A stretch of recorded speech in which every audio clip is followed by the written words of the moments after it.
Welcome to the Childcare Genius Podcast, the world's leading authority on childcare marketing, mindset, expansion, and profitability. Each episode will feature interviews with the brightest minds in the childcare industry to guide you into becoming a smarter business leader. Our hosts have opened 10 schools while raising 5 children. They are certified business coaches and are the top-selling childcare business book authors of all time. This episode is sponsored by Childcare Genius Marketing.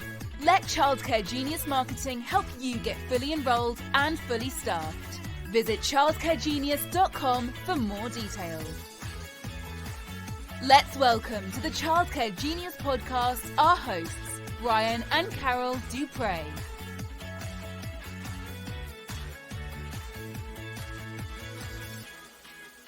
Hello, everybody, and welcome to the Childcare Genius Podcast. I am Sindye Alexander, COO of Childcare Genius. I am stepping in this week, filling in for Brian Duprey. He is off this week, but I have with me an amazing guest today. Her name is Diane Bronco. She is from New Jersey, and she has the World of Wonder Childcare Centers, 3 locations, over 18 years experience in this business, in this industry.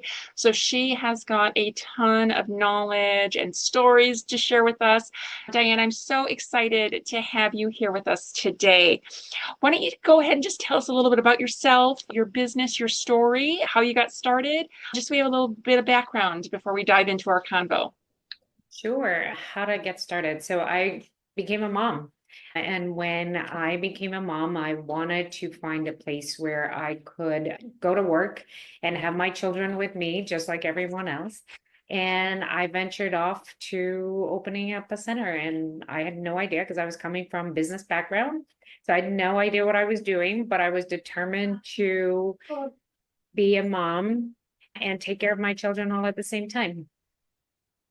So did you start in home, or did you open a center right off the bat? I did not. I went straight to being a mom. Uh-huh. And I went straight into opening up a center. Okay. All right. And so now you have 3 centers. So tell us a little bit about the journey that you went on to, from just one center to now having 3. How did that all come about? That was probably the biggest challenge. And honestly, it wasn't until I started in coaching programs that I thought, because at first I didn't think I could do it. At first, I was so wrapped up in my first center. I was controlling everything. I wanted to be the perfect center for everybody. And so I didn't think that by letting go of control, I could be able to. And when I started to go into coaching programs, I saw so many people, like I own 3 centers, 4 centers, 10 centers. And I was like, oh, if they can do it, I can do it. But it did take me 10 years. It did take me 10 years from the first to the second. But then once you started and that it was easy after that. It was just like, oh, I'm kind of liking it. I love this. And so we just decided to move forward, and it definitely picked up speed. Yeah, I mean, when I owned my school, I mean, I grew and expanded, but just one location, like moved from one smaller location to a larger location. And so I never had the experience of being a multi-center owner. And I have heard that the step into number 2 is the hardest, because it's like the first time that you have to get the systems out of your head and, get them duplicated to the next location. But then once you get that done, you can go to 3 and 4 and 5 a little bit easier because of that first transition. Is that true in your experience, at least? Definitely true. Definitely was the hardest thing I've done, was from first to second. And then after that, it's kind of like, okay, I have everything in order. Not quite everything, but a good solid 85% was in order. So there's always things to learn with the 3rd. I'm actually moving into the 4th one now. So there's other things to learn now. So 4th one, tell us about that. What's going on? Yeah, so I should be opening up in December of 2025. I actually went on vacation and I came back, and my amazing general contractor, I know that's hard to put those 2 words together sometimes, but literally looked at me and said, I am about 4 weeks ahead of schedule. I'm like, what? And so that was a big mindset shift where I said, wait, I'm not set up for 4 weeks at a schedule. If anything, I'm set up for 4 weeks post schedule. So yeah, so has made me pick up speed again, a learning curve. I had to start, cram everything up into 1 week to get everything back up and running the way, it's supposed to. But yeah, I'm loving expanding, and hopefully once this one's done, we'll go on to the fifth. So once you get number 4 up and running, how many children in New Jersey will you be responsible for caring for? Once the fourth one is in place, I will be rounding about 275 children altogether. What an impact. Yeah. What It's an impact you are making. Yeah, so I'm located right across from New York City. So the spaces are small, leases are challenging, they're pretty expensive. So you have to be a little bit more cautious on the amount of sizes you go with to be a little bit on the safer side. Understood. Understood. Well, I mean, congratulations. Number you. 1, I mean, you have really grown your business already. You're still in growth mode. You're about ready to open the doors to another location. And I just find that really inspiring. You're moving forward for kids and for families and making a difference. So, I mean, being that you are in growth mode and you are making a difference, parents must love something about your school. If you could like pinpoint, just one thing, what do you hear most often that parents love about coming to World of Wonder? So two things. The first thing really truly being community. I'm very big on community connection, making you feel included. I'm very big on that. So I, as a mom, when I first became a mom, I think that was one of my biggest challenges because I was a working mom. So I was working in the city, in New York City, and between working and coming home and trying to get my daughter to bed and getting up and starting over again all the next day, came the weekend, I felt very lonely because every time I went to the park, I would see a group of moms in the corner and they, seemed to have it all together. And there I was standing by myself with my daughter. And so it was very lonely. So when I first opened up, like very many owners out there, I thought that by allowing parents to connect, it would bring me a lot of problems. It would bring me gossip. It would bring me all of that. But after a while, I realized like if I felt lonely in that role as a mom and of being a working mom, they probably felt the same way and they probably were looking for connection. So I decided to turn that into an advantage for myself and thought, if problems come from the connection that parents are going to make, if gossip starts, then it's an opportunity for me to turn around and make the negative into a positive and change what they're asking for and actually give the families what they're looking for. So I embraced it. And yes, at first, everybody had the opportunity to tell me what was wrong with my center and what they would like to improve. And I took that and I ran with it. And it just worked in my favor. It gave me one of the best reputations in town. People started really talking to me in the mom groups and on Facebook. If you ever look up any childcare center especially in Hoboken, like my name pops up, not just the center, but my name, everything. And the one word that's always attached to us, it's community, love, care, like really, truly, that's always what's attached Got to the us. chills when you said that. Community love. Oh gosh. What a thing to be known for. Oh, What a I thing love to be it. known for. Yeah. Yeah. Now, you mentioned that early on, some things might have been negative, but you were able to take feedback that you got and use it to make changes. So how did you collect that feedback? Was it just conversations or was it a survey? Like how did you find out what you needed to change? So we created WhatsApp groups. Oh, That's how we started. We created WhatsApps. So what we did was we created a class parent, right? And that class parent, it actually became my right hand. So we started a WhatsApp group and a class parent, and I was not part of any of those groups. And the idea behind that group was promote play dates outside of the center, promote, whenever we do mom's night out or we do any events for the center, like get the parents to come in and participate and join us. That was the purpose of the WhatsApp group to start. But eventually, there's always one that will come in and say like, oh, I'm not having a great time with this sort of experience. So like, for example, the sick child. That was a big deal. As we all know, that's usually one of the biggest challenges in childcare. Potty training became another big deal. So we had to overhaul our whole potty training feedback. Even the facility sometimes, I mean, we're there every day. And sometimes we don't notice the little things that need to change. Even that, the Yeah. parents would say, it'd be nice if you could change the latch on this particular gate, because it's really difficult for us when we go get the strollers to open it, and we're there like pulling it. And I'm like, what? Like, for us, like even little things like that. It just, I don't know, the feedback started to come in. The key though to the class parent is to pick one. Yes, you want to put it out there in a way like who wants to be it, but at the same time is you want to pick one that is your supporter, that you have a good relationship with, that turns negative into constructive, feedback, and it stays positive, and it kind of helps you from a positive side. Because if you pick one that's a negative Nelly, it just goes really south really quickly. So and that was that. Love that, because like you're involving the parent to take some ownership and some ambassadorship, like ownership of the program, and like, hey, come and be a part of our, community, participate in our events, let's support our kids. They all go to school here. But then when you got some negative feedback about whatever the issue was, or maybe you were just made aware of an issue, it might not have even been like negative, yet you took action on it. And I think that is one of the biggest trust builders, and trust is so important in our industry. When parents know that they can come to you, or you ask for their opinion and you get it, and you say, okay, this is the consensus, or this is what I've learned, and these are the steps I'm going to take to try to act on this and make the most people happy. And you're not only communicating that you're doing those things, you're doing them. You know what I mean? Like, you're not only communicating like, hey, we have a plan. You're like, oh yeah, we fixed the gate.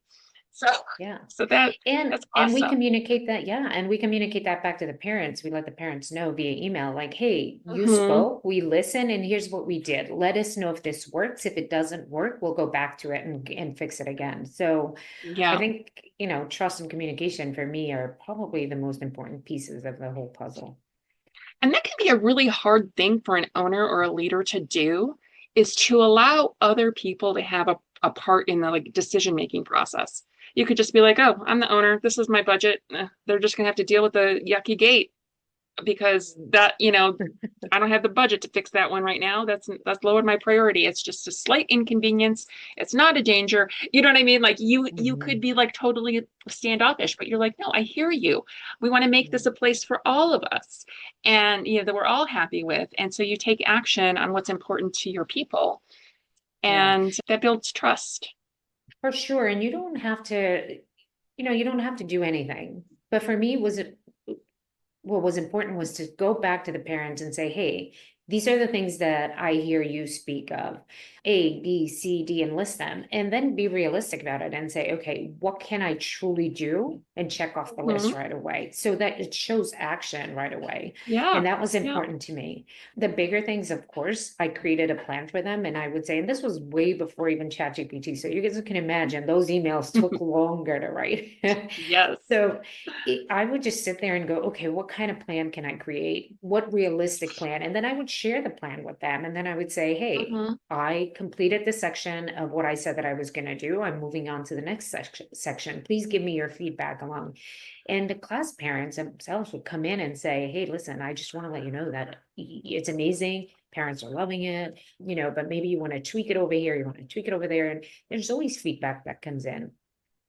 But I mean, don't take me wrong. There are times where they'll come to me and say something that I know I'm not going to be able to change. And that's something, because remember, they know their version on the outside, right? They don't know the inside aspect of it. And they're not reading the manual, the licensing manual. They're not, they don't know the logistics of it. And some of them don't even know the employment laws and all of that. So when you're putting together something, education goes a long way. So I'll say to the parent, like, listen, I heard this, but let me give you the inside scoop on how can it work and it's not going to work. And why is it that I'm not going to change the process there? So I think that kind of communication and being transparent with them and letting them know why I'm doing it and why I can't do it. At the end of the day, I think that was the most important piece for us.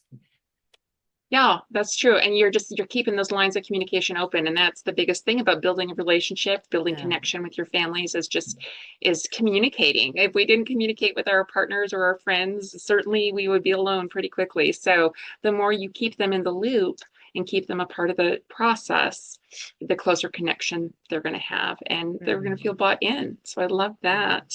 So it sounds like, once parents are in, they really, really love being a part of your school. They feel supported. They feel like they're a part of the family, the community.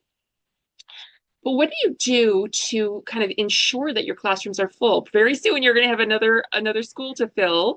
And so you're probably like deep in this mode, like, how am I going to fill these classrooms pretty quickly? So what do you do to keep your classrooms full? What are your plans for your new school? A lot of community events. I reach out, I mean, from the local politicians to all the community events to, I make my own community events. I sponsor things like, I even sponsor the high school, the local high school team. Their t-shirts have my name on it. I mean, chances are I'm never going to get anyone from the high school, but it's more about establishing myself as part of your community. Like I'm here to be a part of the community. I'm not here to just be another business to collect your tuition at the end of the month. So it's all about that, building relationships amongst, like I've gone to the Jersey City, the public library where I said to them, hey, I know you have story times. Can my team come and do your story time a little bit? So at that point, we'll come in with books, stickers on the books with our names and give it out to the age groups. And they'd love that. We can, be part of any sponsoring. Like you want me to spread out the word about your program, let me know. I'll put it on my social media. I'll share it with everybody. I'll send a private email to all my families to let them know about it. So it really truly is building that community amongst everyone. And I keep going back to the community because it's the only way that I know to build my business. And I built my business based on that. And it keeps me full with reading lists. Yeah, I think it's especially important in our type of business where we're not only people business, versus selling a product that someone can, take off the shelves.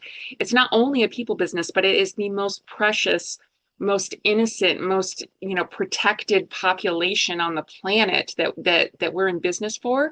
And people have to trust you. They have to feel like they know you. They have to feel like they have that connection or some level of respect and trust for you and your staff in order to leave their most precious possession with you. And possession isn't the right word because people are not possessions, but you know what I mean. Yeah, no, I know. Yeah. So I I think think you're doing it right. I also think a lot of the times we as owners forget. So for the longest time, I was the face of the business.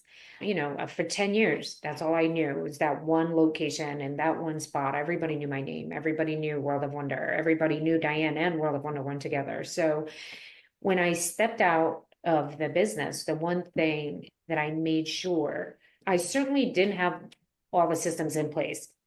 That's for sure. But the one thing I knew was to express to my directors and my leadership team how important connection, communication, and trust was to me. And that I wanted them and that I wanted them to continue the same thing and to show the parents the same thing. Like, you answer that call right away and you act on it and you make them feel like they're being heard and you're taking action. So, and I feel like sometimes as owners, we're like, okay, we're in expansion mode and we kind of forget to go back and really go back and hone into the most important piece that helped you grow and stay full. It's a good point. Definitely a good point to keep in mind. When you think about the events that you have put on, like private events, sponsored by your school or, in your location, what are one or two of your favorite events or most successful events? And tell us a little bit about what you did and why. Just one or two of them. Yeah. So I do a lot. I do mom's night out and dad's night out. And that Okay. is, yes, that is not dropping off your child for the moms to go out. It's me going with the moms to the bar down the block, hanging out. Yeah, I don't go with the dads. I don't hang out with the dads, but I do pick the most, that dad that looks like he's ready to party all the time a little bit. I do pick him to be the point person, just as a guide. I do give them a budget for them to spend, but when I'm with the moms, obviously on that budget myself and I pay the bill myself. Mhm. And they love that. And then those are the two big events that really connect everyone. And then that leads into them going out to the community and saying, go to World of Wonder, because referrals are the best. So do you provide childcare while the moms are out, or it's just Nope. so it's a mom's this is completely different from any other mom's night out that I have ever heard a childcare Yep. center putting on. I think that is amazing. Yeah. I used to do something called Free Friday date nights. And so all of my families would get one per month that they could use, a Free Friday date night. And so they could bring their child to me in the evening because I had evening childcare. And then they could pick a night to go out and have a date night. And I would pay for their dinner and a movie. Like as my thank you, it was kind of a built-in thing. And that was unheard of. And this is even another level because it is saying, hey, moms, you guys are important. You need some friends. You need a group. You need a community. Let's help, like a mix and mingle mixer that is meeting a different need than I have ever heard of another childcare center doing. Yep. That's So, amazing. and I'll tell you, we've gone as far, a lot of my families are still married, so it's easier for them to go Huh? out and just leave them home with the parent, with the dad. But I'll tell you, even to celebrate Mother's Day and Father's Day, we don't do the come and do mom and tea or whatever that's called. No, Mm-hmm. it's all about the mom. So we bring in, for example, yoga or Zumba or whatever it is that we want to bring in. And it's only for the moms. We ask the dads to come around 5 o'clock and the latest, to pick up their children, to take them home so that the moms can actually have a real mom's moment as opposed to mommy and me, tea, whatever those events are. Right. And I've gone as far as we had one mom who did not have a partner. But I knew that grandparents were very much a part of the child's life. So one time we did not have the grandparents' number, believe it or not, but we did have one time that the grandma came and we talked to grandma and say, hey, listen, we're having this event and we would love for your daughter to be a part of the celebration, but I know we're not allowing children, so I know it's a bit of a struggle for her to come. And she turned around, she goes, oh, I'll be here to pick her up and take her home. You don't need to worry about that. And we got the grandma involved, and mom kept saying, I'm so sorry, I can't make it. And I'm like, this is gonna be a surprise for her. So we've gone as far as that. And just that alone, that mom doesn't stop talking about me. Like that, the fact that we went and Yeah. surprised her. I mean, you're taking community to another level because it's not just, hey, we're all parents together, but we're people. We're women. Yeah. We have like personal Yeah. needs for friendship and connection beyond needing to connect with other people who are in our same boat as being a parent. We just need that personal outlet. So you're really taking care of more of the family than I think. Yeah. It's just a real outside the box idea. I love it. I love it. Yeah, it's more, and that's what my thing is, my vision is that, like, I'm not just here to take care of your child. Like, I want to be in your family and a part of your family. Not necessarily, yeah, I Mhm. don't need to be invited to your family's Christmas dinner, Right. Yeah. but I wanted to, I wanted to be the whole family to be supported, because if you're not supporting the whole family, then, it feels a little bit just separated for me.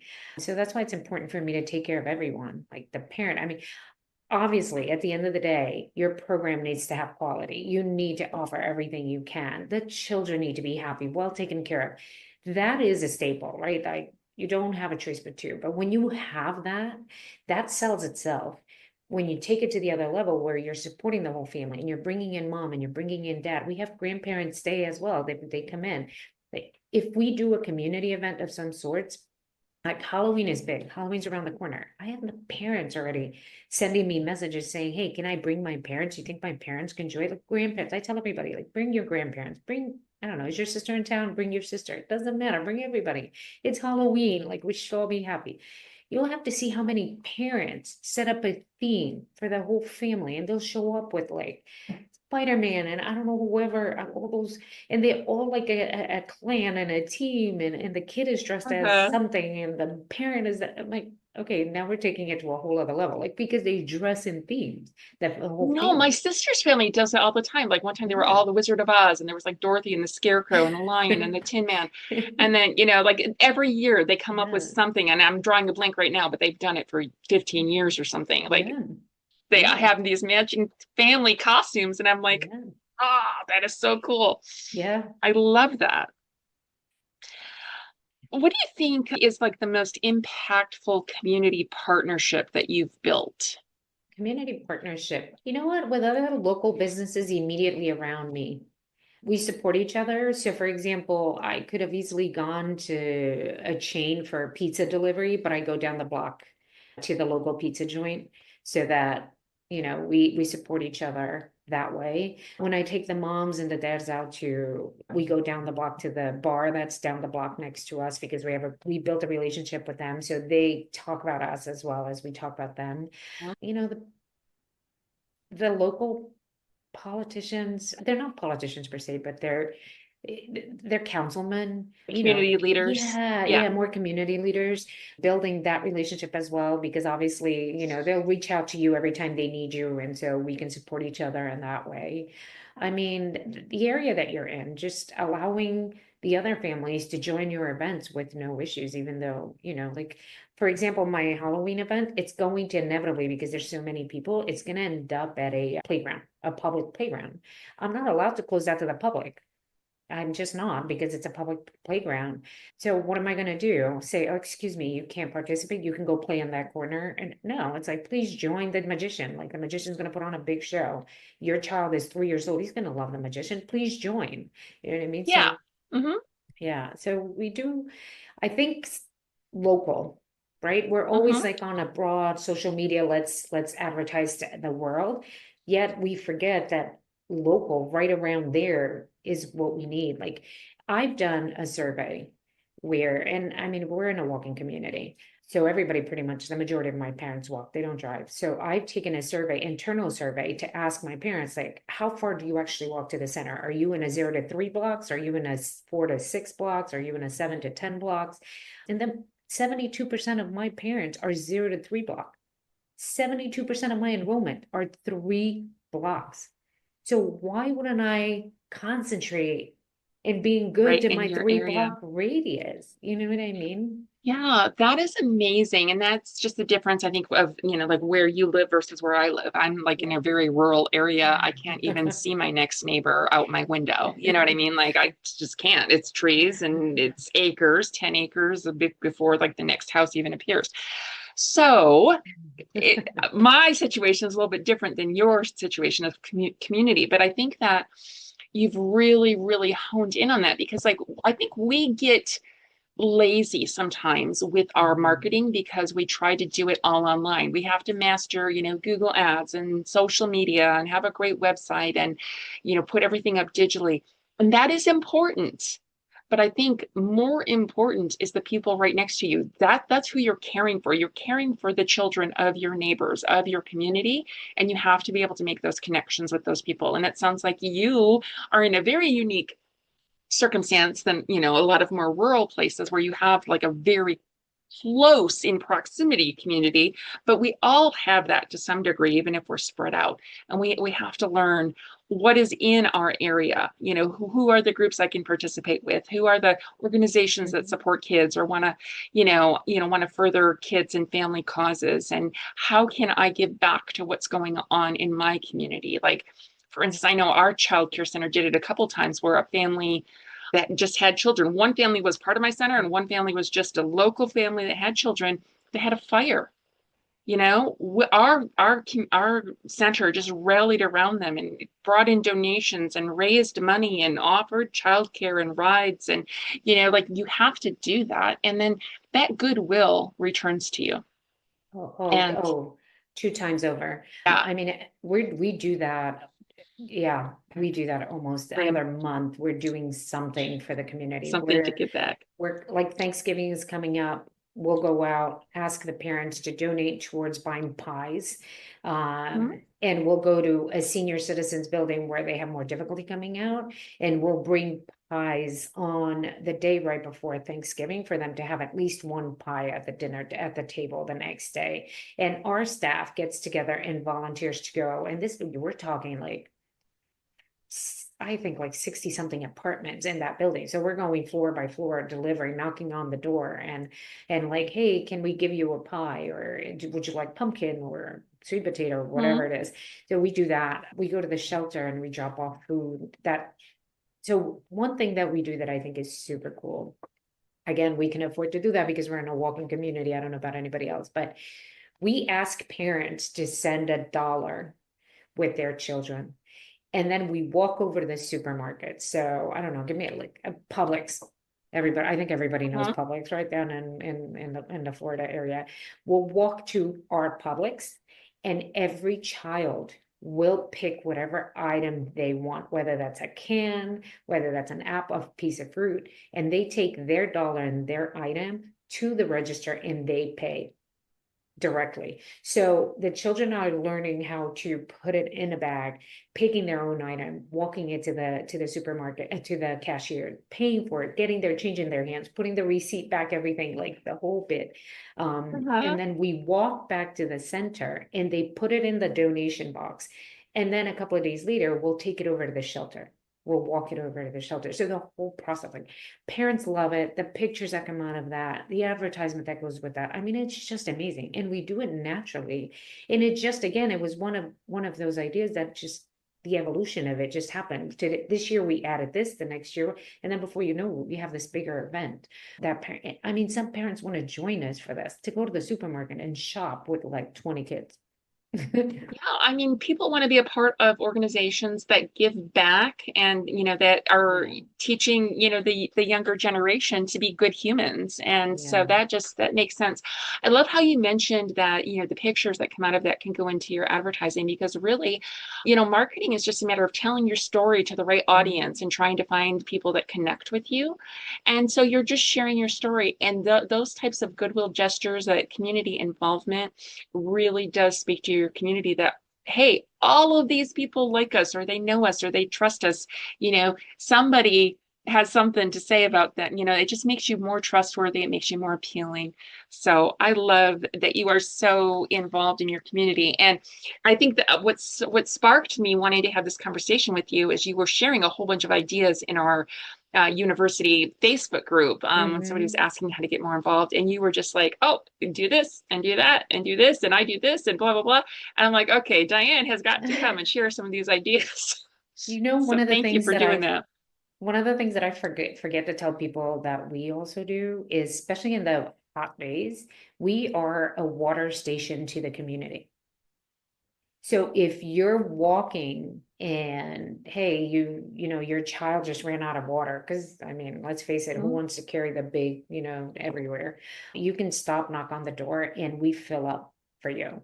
And we put that on our door, like, hey, we're your water station. So if you're running out of water, let us know. And we put that on our door, and so that people can knock. And then we advertise it. We let people know, like, hey, you're on your way to the park, let us know, because we have water for you, blah, blah, blah, if you run out of water. So we do that. We're water So station. even in little tiny ways, you're making a big difference. So that's amazing. It's outside the box. Yeah, but definitely ways to connect. We also sponsor, let's face it, I'm going to admit this one. I sponsor that a bit selfishly because I can't stand this one. We sponsor doggy bags for people to pick up their on the sidewalk, because I'm a dog owner myself. I have 2 dogs and I can't stand it when I walk around and I see poop everywhere. So I'm like, okay, I'm gonna put doggy bags here to help the community to pick up, and it helps. That is a selfish one on my end, I must admit. Yeah, but as you've just shared, you're in a very densely populated area, and so there is not as much green space for something like that to get hidden. No. Yeah. Right. So that's great to keep your community beautiful. So it just shows that you're giving back. So I think we're just about out of time here. I think this has been a great conversation. I really hope that you've sparked some ideas in people, even if they don't, directly, implement some of the things that you've talked about. It gets them thinking about, there are different ways to make connections, to build trust, to build community, to go after marketing, and it's okay to try new things. So I really, really love that. If you could leave us with maybe the best piece of advice that you've ever received as a business owner or a childcare business owner, maybe something about, getting through a hard time, or, how to conduct business. What's the best advice somebody's given to you that's made the most impact on your life?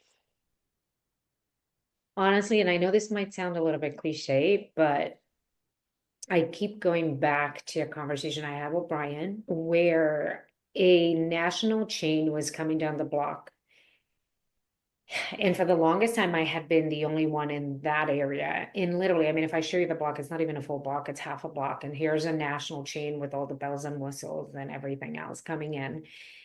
And I remember like stressing out over it. It's like, how am my little, mom and pop shop going to survive? How am I going to survive? Oh my goodness.